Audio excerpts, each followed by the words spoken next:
ഇന്നത്തെ ദിവസത്തെ വിശേഷങ്ങളൊന്ന് കണ്ടാലോ? സോ ഞാൻ രാവിലെ എന്ന് വെച്ചാൽ ഒരു 8:30-9 മണിയായി കാണും. എണീറ്റു.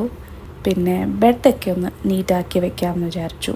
ബ്ലാങ്കറ്റൊക്കെ മടക്കി തലാണിയൊക്കെ ഒന്ന് ഓർഡറിൽ സെറ്റാക്കി വെക്കാമെന്ന് വിചാരിച്ചു. നമ്മൾ രാവിലെ ബെഡൊക്കെ ഒന്ന് നീറ്റാക്കി പോകുമ്പോൾ തന്നെ നമുക്കൊരു ഫുൾ ഡേ ഒന്ന് ക്ലട്ടർ ഇല്ലാണ്ട് തന്നെ നമുക്ക് സ്റ്റാർട്ട് ചെയ്യാൻ പറ്റും. That's what I feel. Okay, പിന്നെ ഇന്ന് ഞാൻ സാരി ഉടുക്കാൻ പോവാണ്. That is something huge thing for me. Because ഞാൻ എന്ന് വെച്ചാൽ സാരി ഉടുക്കാത്തൊരാളാണ്. എനിക്ക് വേറെ ആൾക്കാർ സാരി ഉടുത്ത് കാണാൻ ഭയങ്കര ഇഷ്ടമാണ്. പക്ഷേ എനിക്ക് ഫസ്റ്റ് ഓഫ് ഓൾ സാരി ഉടുക്കാൻ അറിയില്ല. പിന്നെ ആ ഒരു എഫേർട്ട് എനിക്ക് തന്നെ ഇങ്ങനെ യൂട്യൂബൊക്കെ നോക്കി സാരി ഉടുക്കാൻ ഉള്ളൊരു കോൺഫിഡൻസും ഇല്ല. സോ ഇന്ന് എന്നെ സാരി ഉടുക്കാൻ സഹായിക്കുന്നത് എൻ്റെ ചേച്ചിയാണ്. കുറച്ച് കഴിഞ്ഞിട്ട് ചേച്ചിക്ക് പറ്റാത്തതുകൊണ്ട് പിന്നെ അമ്മയും കൂടെ വന്നു. ബിക്കോസ് ഞാൻ അങ്ങനെ അവിടെ ചെയ്യുക അല്ലെങ്കിൽ ഇവിടെ പിൻകുത്തുക അല്ലെങ്കിൽ അത് പിടിച്ച് വെക്കണം എന്നൊക്കെ പറയുമ്പോൾ എനിക്കൊന്നും മനസ്സിലായില്ല. പിന്നെ ചേച്ചിക്ക് ദേഷ്യം വന്നു, പിന്നെ അമ്മ വന്നു, പിന്നെ എല്ലാവരും കൂടെ എന്തൊക്കെയോ ചെയ്തു. അവസാനം സാരിയൊക്കെ ഉടുത്ത് ഒരുവിധം സെറ്റായി ഞാൻ ഇറങ്ങി. സോ കാർത്തിക് ഞാൻ സാരി ഉടുത്തുകൊണ്ട് അവൻ പറഞ്ഞു എന്നാൽ പിന്നെ ഞാനും മുണ്ടുടുക്കാമെന്ന് വിചാരിച്ചിട്ട് നമ്മൾ രണ്ടുപേരും നല്ല ഒരുങ്ങി സെറ്റായിട്ടുണ്ട്. പിന്നെ ചേച്ചി പിന്നെ എപ്പോഴും സാരി ഉടുക്കുന്നുണ്ട്. ഇന്ന് അവൾ ചുരിദാർ ഇടാമെന്ന് വിചാരിച്ചു. പിന്നെ അമ്മ as usual pretty than all of us. Okay, പിന്നെ ഇത് അച്ഛനാണ്. അച്ഛൻ എന്തോ എന്നെ തന്നെ കളിയാക്കുന്നതാണെന്ന് എനിക്ക് തോന്നുന്നു. ആസ് യൂഷ്വൽ എല്ലാവരും എന്നെ കളിയാക്കി. പിന്നെ ഞാനതൊന്നും മൈൻഡ് ചെയ്യാണ്ട് ഞാൻ എൻ്റെ ഐലൈനർ സ്കിൽസ് ഒന്ന് നോക്കുമായിരുന്നു. ബിക്കോസ് ഞാൻ അങ്ങനെ കണ്ണ് എഴുതാത്ത ഒരാളാണ്. പക്ഷേ ഇന്ന് ഞാൻ കണ്ണ് എഴുതി. And I think it looks good. And this lip shade, I really love that lip shade. അത് Swiss Beautyയുടെ ഒരു ലിപ്പ് ഷെയ്ഡാണ്. And it stays all day long. So ഇന്ന് ഞാൻ സാരി ഉടുത്ത് നമ്മളൊരു ഫാമിലി ഫ്രണ്ടിൻ്റെ വളകാപ്പ് സെറമണിക്ക് പോയതാണ്.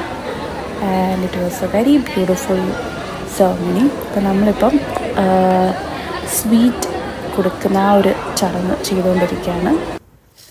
സോ നമ്മൾ സ്വീറ്റ് പുറത്തുനിന്ന് വാങ്ങിച്ചു. ആൻഡ് ദെൻ നമ്മൾ കുറച്ച് സ്വീറ്റ് അവിടെ വെച്ചു. ആൻഡ് ദെൻ നമ്മൾ ബാക്കി അവരുടെ റിച്വൽസ് ചെയ്യാണ്. കുറച്ച് അരി ഇട്ടു, പിന്നെ കുങ്കുമം ഇട്ട് കൊടുത്തു.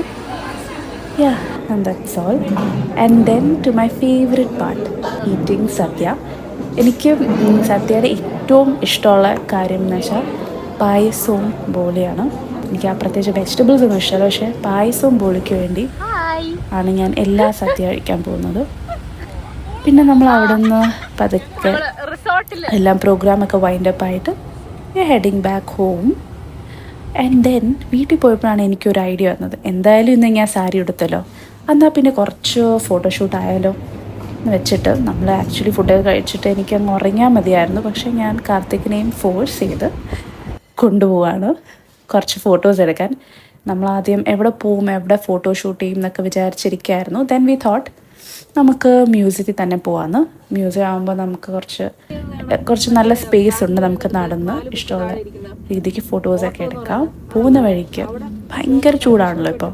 അപ്പോൾ പിന്നെ കുറച്ച് ലൈം ജ്യൂസൊക്കെ കുടിച്ച് കുറച്ച് എനർജിയൊക്കെ ആയിട്ട് നമുക്ക് ഫോട്ടോ എടുക്കാൻ പോകാമെന്ന് വിചാരിച്ചു. അതിനിടയ്ക്ക് കാർത്തിക് എന്തൊക്കെയോ പറയുകയാണ്, എന്തോ കളിയാക്കി തന്നെയാണ് പറയുന്നത്. I really don't remember what you are saying. But yeah, ഞാൻ ശരിക്കും ഇവർക്കൊക്കെ ബാക്കിൽ എൻ്റെ ചേച്ചിയുണ്ട്. സോ ഇവർക്കൊക്കെ ശരിക്കും നല്ല ഉറക്കം വന്നിരിക്കുകയാണ്. പിന്നെ ഞാൻ ഫോഴ്സ് ചെയ്തിട്ടാണ് ഇവരൊക്കെ എൻ്റെ കൂടെ വരുന്നത്. യാ, നമ്മൾ മ്യൂസിയം എത്തി. We started to take pictures. പിന്നെ ഓഫ് കോഴ്സ് നമുക്ക് ആ ഒരു നീ ഫോട്ടോ ഇങ്ങനെ എടുക്കണം അല്ലെങ്കിൽ വീഡിയോ ഇങ്ങനെ എടുത്താൽ മതി എന്നൊക്കെ പറഞ്ഞിട്ടുള്ള എന്തൊക്കെയോ ഒരു ഡിസ്കഷനായിരുന്നു അവിടെ. ആൻഡ് ദെൻ കുറേ വീഡിയോസും ഫോട്ടോസൊക്കെ എടുത്തിട്ട് നമ്മൾ അവിടെ നിന്ന് ഇറങ്ങി. ഭയങ്കര ചൂടെന്ന് വെച്ചാൽ ഭയങ്കര ചൂടായിരുന്നു. ആൻഡ് ദെൻ വീണ്ടും തിരിച്ച് വീട്ടിൽ പോകുന്ന വഴിക്ക് ഞാൻ ഐസ്ക്രീം വാങ്ങിച്ചു. എനിക്ക് എവിടെ പുറത്തു പോയാലും എന്തെങ്കിലും വാങ്ങിച്ച് കഴിക്കണം. അതെന്തോ എൻ്റെ ഒരു ശീലമായിപ്പോയി. അതൊരു നാരങ്ങ വെള്ളമാണെങ്കിലും എന്തെങ്കിലും ഒന്ന് പുറത്തുനിന്ന് കഴിക്കണം.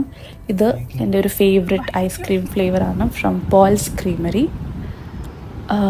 ആൻഡ് ദെൻ നമ്മൾ തിരിച്ച് വീട്ടിലെത്തി. And I was dead tired. ഞാൻ നേരെ പോയി ഒന്ന് ഫ്രഷനപ്പായി.